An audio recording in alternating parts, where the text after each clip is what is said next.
ఈ అంశం గురించి మనతో మాట్లాడటానికి కాంగ్రెస్ పార్టీ అధికార ప్రతినిధి షేక్ సైదా గారు ఉన్నారు. షేక్ సైదా గారు నమస్తే అండి. నమస్కారం సాయి గారు. సైదా గారు, ఇక్కడ మాటల యుద్ధం జరుగుతుంది, డిఎస్సి డిస్ట్రిబ్యూషన్ జరుగుతుంది. వీళ్ళేమో వైఎస్ఆర్సీపీ వాళ్ళేమో డిఎస్సిలో స్కామ్ జరిగిందంటే వాళ్ళు కాదు గ్రూప్ 1లో స్కామ్ జరిగిందని చెప్తున్నారు. వీళ్ళేమో లేదు జస్ట్ అదొక డైవర్షను, డిఎస్సి డైవర్ట్ చేయడానికి వాళ్ళు గ్రూప్ 1 చేస్తున్నారని వాళ్ళు చెప్తున్నారు. అసలు మీరేమనుకుంటున్నారు? గ్రూప్ 1లో స్కామ్ జరిగిందా, డిఎస్సిలో స్కామ్ జరిగిందా? దాంతోపాటుగా ఇవాళ జరిగిన అసెంబ్లీ మండలి సమావేశాల గురించి ఏం చెప్తారు మీరు? సాయి గారు, మీకు పేరున్నటువంటి పెద్దలు వైసీపీ నాయకులు అన్న ఎల్ఎన్ మోహన్ రెడ్డి గారు, అలాగే కాంగ్రెస్ పార్టీ నాయకులు అన్న జయరామ్ గారు, అలాగే టీడీపీ అధికార ప్రతినిధి సోదరి ఆశా బిందు గారు, స్వతంత్ర టీవీ వీక్షకులందరూ కూడా నమస్కారం. సాయి గారు, మీరు చెప్పినట్లుగా ఈరోజు వర్షాకాల సమావేశాలు ఈరోజు ప్రారంభమయ్యాయి. అసెంబ్లీలో అలాగే శాసన మండలిలో,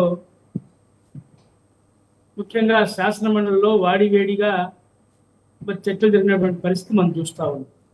వైసీపీ టీడీపీ పార్టీలు డి అంటే డి అన్న విధంగా రెండు ఆంబోతుల మధ్య కొట్లాట్లాగా శాసన మండలి జరిగింది.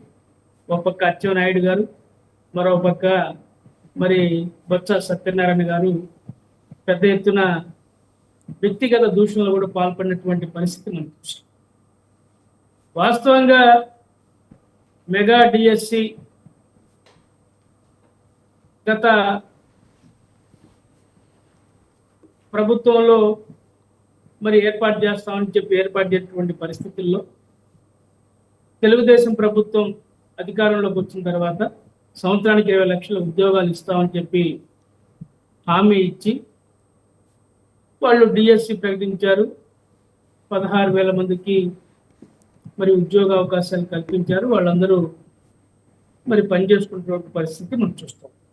అయితే ఈ డిఎస్సిలో అవకతవకలు జరిగాయి. దీని మీద విచారించాలని చెప్పి వైసీపీ కూడా మరి గత కొంతకాలంగా పట్టుబట్టినటువంటి పరిస్థితి. ఢిల్లీలో నీటికి వ్యతిరేకంగా జంజీ విద్యార్థులు వేలాది మంది మరి ఏ విధంగా ఆందోళన చేశారు, ఆనాటి మరి విద్యాశాఖ మంత్రి దేవేంద్ర ప్రధాన్ని రాజీనామా చేయాలని చెప్పి డిమాండ్ చేస్తూ పెద్ద ఎత్తున ఆందోళన చేసినటువంటి పరిస్థితి మనం చూసాం. విద్యార్థుల ఆందోళనకు తలొగ్గి కేంద్ర విద్యాశాఖ మంత్రి దేవేంద్ర ప్రధాన్ రాజీనామా చేసినటువంటి అంశం కూడా మనం చూస్తాము. అయితే ఇప్పుడున్న పరిస్థితుల్లో మరి లోకేష్ను కూడా టార్గెట్ చేసే విధంగా వైసీపీ గట్టిగా ప్రయత్నిస్తున్న దాంట్లో ఎలాంటి సందేహం లేదు. అయితే ఇక్కడ కూడా డిఎస్సిలో కూడా కొన్ని అవకతవకలు జరిగాయన్నటువంటి అనుమానాలు తావించే పరిస్థితులు కూడా మనం చూసాం. 421 మంది స్పోర్ట్స్ కోటాలో ఉద్యోగాలు పొందిన వారిలో ఆడియో రికార్డ్స్ మనం విన్న తర్వాత బయటకు వచ్చినంత కొన్ని మరి పోస్టులు అమ్ముకున్నారేమన్నటువంటి ఒక భావన మాత్రం ప్రజల్లో కలిగింది. అలాగే మొదటి ర్యాంక్ వచ్చినటువంటి అభ్యర్థి ఉద్యోగం పొందకుండా సర్టిఫికేట్స్కి వెరిఫికేషన్కి వెళ్లకుండా అతను వెళ్ళకపోవడంతో అతనికి ఉద్యోగం లేదని చెప్పి చెప్పడం జరిగింది. ఈరోజు ముఖ్యమంత్రి చంద్రబాబు గారు కూడా అసెంబ్లీ సాక్షిగా. సరే, ఎనీహో ఏది ఏమైనా మరి ఒక పక్కనేమో డిఎస్సి ద్వారా ఉద్యోగాలు పొందినటువంటి నిరుద్యోగులందరూ కూడా ఒక పక్కన రోడ్లు ఎక్కి మేము కష్టపడి చదువుకున్నాం, మాకు మా యొక్క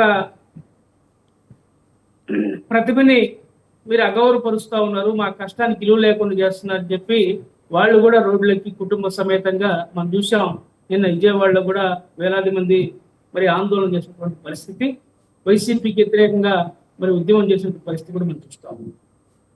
మరోపక్క వైసీపీ వాళ్ళు జంజీ పేరుతోటి వాళ్ళ పార్టీ కార్యకర్తలు వాళ్ళందరూ కలిసి జిల్లాల వారీగా మరి ఆందోళన చేసినటువంటి పరిస్థితి, ర్యాలీలు, కలెక్టరేట్ ముందు ధర్నాలు ఇవన్నీ కూడా నిర్వహించినటువంటి పరిస్థితి. అయితే దీనికి విరుగుడు అన్నట్టుగా టీడీపీ కూడా గ్రూప్ 1 2018-19 ప్రాంతంలో 167 పోస్టులకి నోటిఫికేషన్ ఇచ్చినటువంటి సందర్భాన్ని పరిష్కరించుకొని ఈ యొక్క మూల్యాంకనంలో, ఈ డిఎస్సి మూల్యాంకనంలో లోపాలు జరిగాయి అని చెప్పి వాళ్ళు కూడా మాట్లాడేటువంటి పరిస్థితి. ఎందుకంటే ఆ రోజు 167 పోస్టులకి 1,14,200 మంది మరి నిరుద్యోగులు అప్లై చేసుకున్నటువంటి పరిస్థితి. అలాగే 80,000 మంది ఈ యొక్క గ్రూప్ 1కి మరి హాల్ టికెట్స్ డౌన్లోడ్ చేసుకున్నటువంటి పరిస్థితి. దాదాపు 59,000 మంది ప్రిలిమినరీ ఎగ్జామ్కి అప్లై అయిన పరిస్థితి మనం చూస్తాం.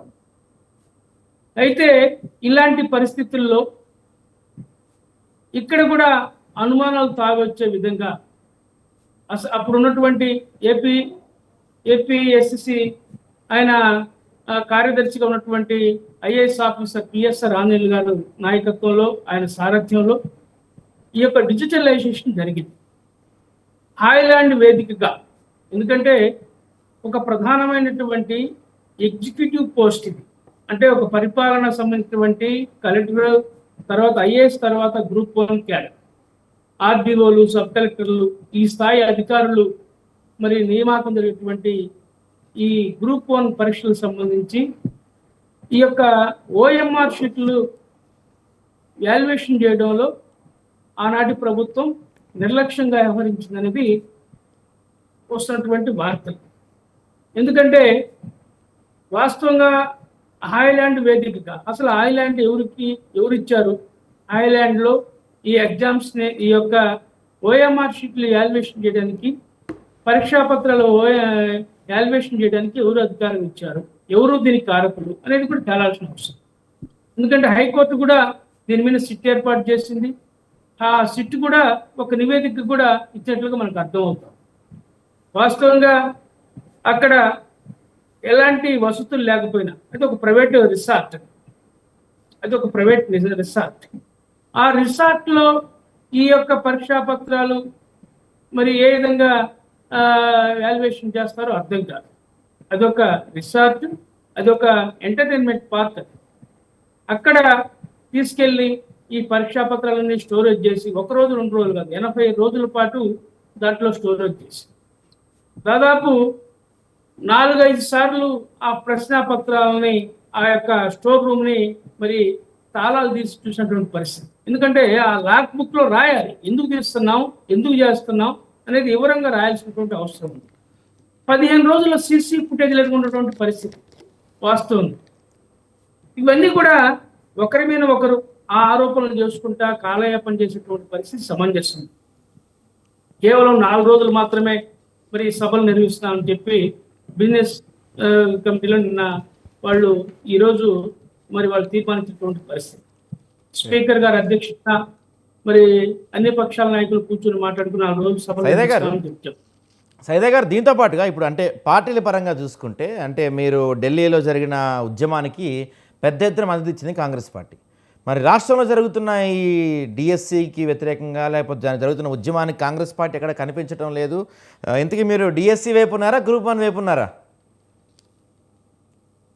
సాయి గారు, మేము ఒకటే చెప్తా ఉన్నాం, ఏదైనా సరే మా వాణిని మేము కాంగ్రెస్ పార్టీ తరఫున ఎక్కడ అక్రమం జరిగినా అన్యాయం జరిగినా దానిని వ్యతిరేకిస్తా ఉన్నాం. మేము మొట్టమొదటిసారి కూడా డిఎస్సి జరిగినటువంటి ఇది బయటకు వచ్చిన తర్వాత మేము కొన్ని ప్రశ్నలను సంధించిన సందర్భంలో ఆ యొక్క ఎడ్యుకేషన్ మినిస్టర్ గారితో పాటు ఎడ్యుకేషన్ కార్యదర్శి కూడా వివరణ ఇచ్చారు, డీటెయిల్డ్ గా వివరణ ఇచ్చారు. వివరణ ఇచ్చిన తర్వాత మేము కొంత సమన్వయం పాటించినటువంటి విషయం వాస్తవం. అలాగే డిఎస్సి అంటే ఆ వివరణకి మీరు సాటిస్ఫై అయ్యారా? అంటే సాటిస్ఫై అయ్యామా అంటే కొంతమేరకు, అంటే 100% అని మేము చెప్పం కాదని. ఎందుకంటే ఒక రాజకీయ పార్టీగా మాకున్నటువంటి దాన్ని ఏమంటారంటే వాస్తవాలు మేము కూడా తెలుసుకోవాల్సిన అవసరం ఉంది కాబట్టి కొంత, ఎందుకంటే ప్రభుత్వం అంతా వివరణ ఇచ్చిన తర్వాత వాళ్ళు ఎక్కడ కూడా దాచుకోకుండా డీటెయిల్డ్ గా వాళ్ళు పవర్ పాయింట్ ప్రెజెంటేషన్ ఇచ్చారు. ఈ రోజు లోక్సభలో మనం చూసినట్లయితే శాసనసభలో కూడా విద్యాశాఖ మంత్రి లోకేష్ గారు దానిని సవివరంగా వివరించడం జరిగింది. అలాగే చంద్రబాబు నాయుడు గారు కూడా మరి అసెంబ్లీలో దీని గురించి మాట్లాడినటువంటి పరిస్థితి మనం చూస్తా ఉన్నాం. కాబట్టి ఇంకా ఎందుకంటే దాని మీద ఇంకా కొంత లోతుగా విచారించండి. ఇప్పుడు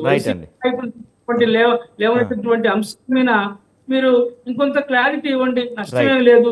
ఎందుకంటే సాయి గారు కన్క్లూడ్ చేస్తాను సరే, ఎందుకంటే అత్యంత విలువైనటువంటి శాసనసభ సమావేశాలు వృధా కాకుండా ఈ రోజు రాష్ట్రంలో అనేకమైనటువంటి సమస్యలు ఉన్నాయి.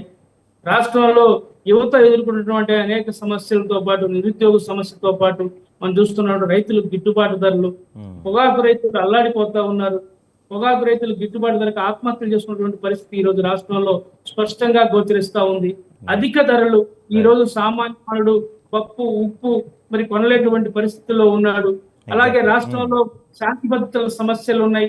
వీటన్నిటి మీద కూడా ప్రభుత్వం ఎగ్జాక్ట్లీ మంచి పాయింట్ చెప్పారు మీరు, మంచి పాయింట్ చెప్పారు. ఒక్క నిమిషం